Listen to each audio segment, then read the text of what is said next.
My dear students, this is Cross Tool Math Chapter 4 Inverse Trigonometric Functions Exercise 4.2 question number 8 பார்க்க போகிறோம்.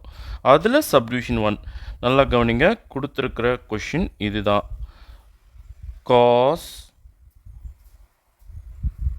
cos inverse 4 by 5 plus sin inverse 4 by 5.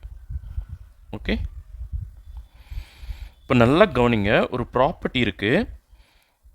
cos inverse x plus sin inverse x equal to pi by 2 எப்பன்னா x lies between minus 1 to plus 1.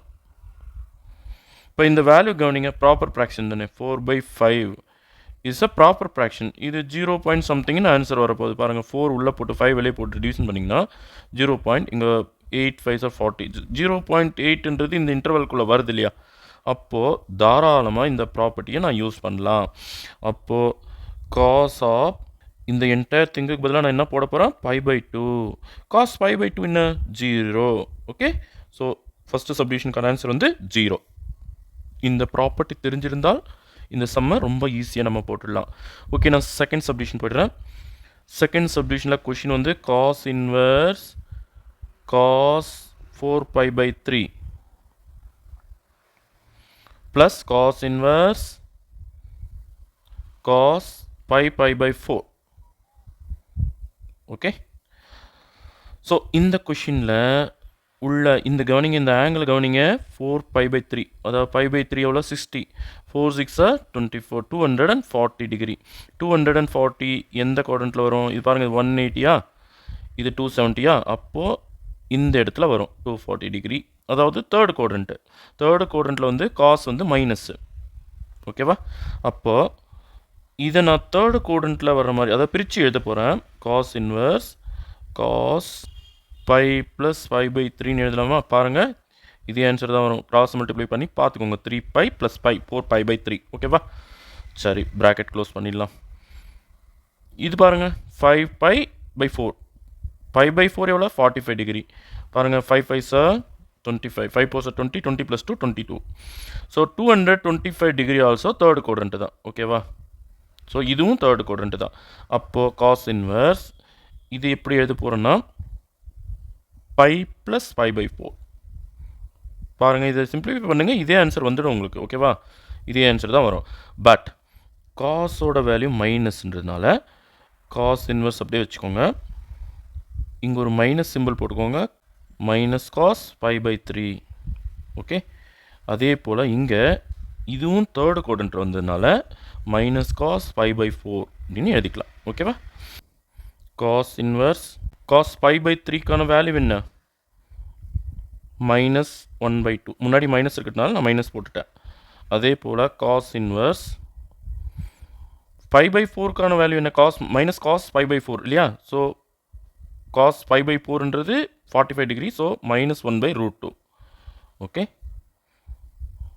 சரி, இப்போ நல்லா கவனிங்க.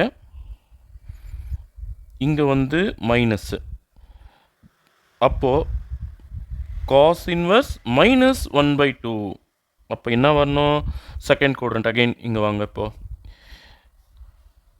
Second குவாட்ரண்ட்டில் காசு ஏன்னா இங்கே மைனஸ் வேல்யூ வந்திருக்கு. ஓகேவா, ஸோ பை மைனஸ் தீட்டா, இது பை பை 2, இது 0. So cos pi minus theta. இப்போ நான் என்ன பண்ண போகிறேன்னா காஸ் இன்வர்ஸ் இதை வந்து நான் செகண்ட் குவாட்ரண்ட்டுக்குள்ளே கொண்டு வரணும். ஓகேவா, இப்போ ஏன்னா காஸோட ரேஞ்சு பார்த்தீங்கன்னா 0 to பை, இந்த டி. அப்போது நான் என்ன பண்ணுறேன்னா காஸ் இன்வர்ஸ் அப்படியே எழுதிட்டு இந்த மைனஸ் 1 by 2 இருக்கு இல்லையா, அதுக்கு பதிலாக காஸ் பை மைனஸ் 5 by 3ன்னு எழுத போகிறேன். ரெண்டும் ஒரே மீனிங் தாங்க. காஸோட வேல்யூ செகண்ட் குவாட்ரண்ட்லேயும் நெகட்டிவ் தான். காஸ் வந்து செகண்ட் குவாட்ரண்ட்டில் நெகட்டிவ். ஸோ செகண்ட் குவாட்ரண்ட்டுக்குள்ளே நான் கொண்டு வந்துட்டேன் பாருங்கள் இந்த ஆங்கிளை. ஏன்னா காஸோட ரேஞ்ச் வந்து 0 to பை. ஸோ அந்த ரேஞ்சுக்குள்ளே இது கொண்டு வந்துட்டேன்.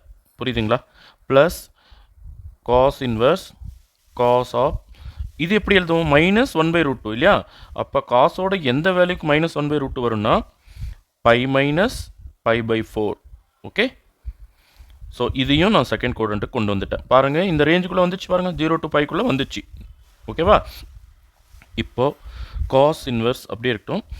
பை மைனஸ் 5 by 3 இது கடியில் 1 போடுங்க. பாருங்கள், கிராஸ் மல்டிப்ளை பண்ணுங்கள். எல்சிஎம் என்ன, 3 தானே. எல்சிஎம் வந்து 3 தான். அப்போ இங்கே 3 பை, இங்கே 1 by 3 pi minus 1 by 2 pi by 3 புரியுதா? அதே போல் காஸ் இன்வர்ஸ் இது கடியில் 1 போடுங்க. காஸ் ஆஃப் 4க்கும் 1க்கும் எல்சிஎம் எடுத்தால் 4 தான். அப்போ 4 pi minus 1 by cross multiply பண்ணும்போது 4 பையில் 1 பை கழிச்சா 3 பை. So 3 by by 4. இப்போது தாராளமாக நீங்கள் காஸ் இன்வர்ஸ்க்கும் காஸ்க்கும் கட் பண்ணிக்கலாம். 2 பை பை 3 ப்ளஸ் மறுபடியும் காஸ் இன்வர்ஸ் காஸ்க்கும் கட் பண்ணிக்கலாம். 3 பை பை 4. இப்போ 3க்கும் 4க்கும் எல்சிஎம் எடுத்திங்கன்னா 12. அப்போ கிராஸ் மல்டிப்ளை பண்ணிக்கோங்க. 4 2s are 8 by 3 3s are 9 by 9 + 8 வந்து 17 பை பை 12. ஸோ இதுதான் இந்த சம்முக்கான ஆன்சர். புரியுதுங்களா? Thank you students.